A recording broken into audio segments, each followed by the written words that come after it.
Kevin Bartke aus Nürnberg hat ein festes Ziel. Im Herbst will er bei der Weltmeisterschaft in Südkorea eine Medaille holen in der Disziplin Paraclimbing, also Klettern für Menschen mit Behinderung. Ich bin mit einem Arm auf die Welt gekommen. Er hat sich vor der Geburt die Nabelschnur um den Arm gewickelt, hat im Endeffekt die Blutzirkulation gestoppt und dadurch konnte sich der Arm nicht vollständig ausbilden. Genau, dann bin ich auf die Welt gekommen und habe im Endeffekt von klein auf gelernt, mit einem Arm zurechtzukommen. Krabbeln, schwimmen, Schleife binden, all das musste Kevin mit einer Hand weniger lernen. Auch Klettern. Sein Onkel hatte ihn in die fränkische Schweiz mitgenommen. Das Zusammensein mit Nichtbehinderten hat ihn schon immer motiviert. Deswegen war das immer ein Ansporn, irgendwie fleißig zu sein und immer ein bisschen zu trainieren, vielleicht auch mehr als andere zu trainieren dann, oder konsequenter zu sein oder disziplinierter zu sein ein Stück weit. Eine Hand und ein Arm weniger. Das bedeutet für Kevin, rechts hat er eine geringere Reichweite. Außerdem fehlen ihm die Finger zum Greifen und er kann sich rechts nicht mit einem Seil einhängen. Diese Nachteile versucht der 39-Jährige durch mehr Training auszugleichen. Dabei unterstützt ihn seine Frau Laura. Klar, ich finde es total bewundernswert, dass er nie aufgibt, dass er sich da immer hochkämpft und dass er sowas gefunden hat, was ihn so durchs Leben trägt. Das ist schon toll. Zur WM-Vorbereitung will Kevin eine besonders schwere Route klettern, in einem Zug und ohne Probelauf. Eine Route, die auch für Menschen mit 2 Armen und Händen eine Herausforderung ist. Aber du hast links keinen Tritt zum Gegensteigen, sondern du musst eigentlich die Füße auf der rechten Seite lassen und dadurch wird der letzte Zug schwer, glaube ich. Unter den Kletterern mit Behinderung zählt Kevin heute zur Weltspitze. Er hat die EM24 gewonnen. Paraclimbing ist eine junge Sportart. 2011 fand die erste WM statt. Nicht aufgeben. Das hat Kevin auch durch seinen Zwillingsbruder Benny gelernt. Er hat immer versucht, das Gleiche zu tun wie Benny. Ja, also dass der Kevin heute so erfolgreich klettert, ist auf jeden Fall ein Wunder für mich. Weil, naja, wir haben das halt angefangen, so irgendwie aus so einem Ferienkurs heraus, einfach weil wir Bock drauf hatten, es halt zu machen.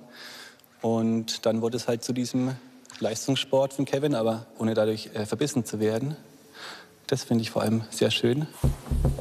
Mit nur einem Arm ganz oben an der Weltspitze klettern.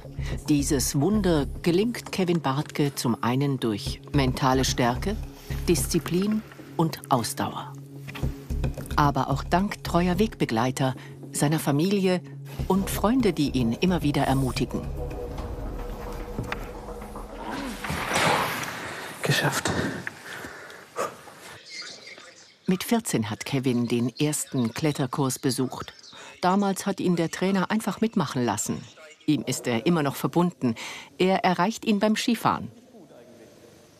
Das ist mir am Kevin schon immer einfach, was mich total beeindruckt hat, dass er einfach das hingenommen hat mit seinem Arm als was mehr oder weniger Normales und nie das irgendwie der Ausrede gesucht hat. Das hat mich selber in meinem Klettern auch sehr, sehr beeinflusst und mit dem Spruch auch, ja, keine Entschuldigungen, einfach, mach das Beste draus. Es ist einfach so. So oft es geht, verbringt Kevin Bartke Zeit mit seiner Familie, seinen Kindern Clara und Felix, ebenfalls Zwillinge. Hauptberuflich arbeitet er als Bio-Lebensmittelhändler. Daneben trainiert er etwa 20 Stunden die Woche Kraft, Ausdauer und Beweglichkeit. Ja, also der soziale Background ist für mich total wichtig, dass ich da Leute hinter mir habe, die zu mir stehen, die mich unterstützen. Familie, Freunde, das ist das Wichtigste. Kevin hat noch große Ziele. Dieses Jahr entscheidet sich, ob seine Wettkampfklasse AU2, also für Menschen mit Armamputationen, bei den Paralympics 2028 in den USA starten darf. Das bedeutet für die Athleten mehr Fördergelder, mehr Motivation und noch mehr Sichtbarkeit. Ja, die Goldmedaille 2028 in LA, in Los Angeles zu gewinnen, das wäre natürlich schon super. Vor allen Dingen, weil es auch das erste Mal ist, dass das Klettern paralympisch wird und eigentlich so ein historischer Moment für die Paraclimbing-Community, dass es wirklich dann olympisch wird. Also da dabei zu sein, ist schon ein Riesentraum für mich und ich werde alles tun, auf 2028 LA gut vorbereitet zu sein. Sich selbst Träume erfüllen, das halten viele für unmöglich. Doch Kevin Bartke packt jeden Tag aufs Neue an.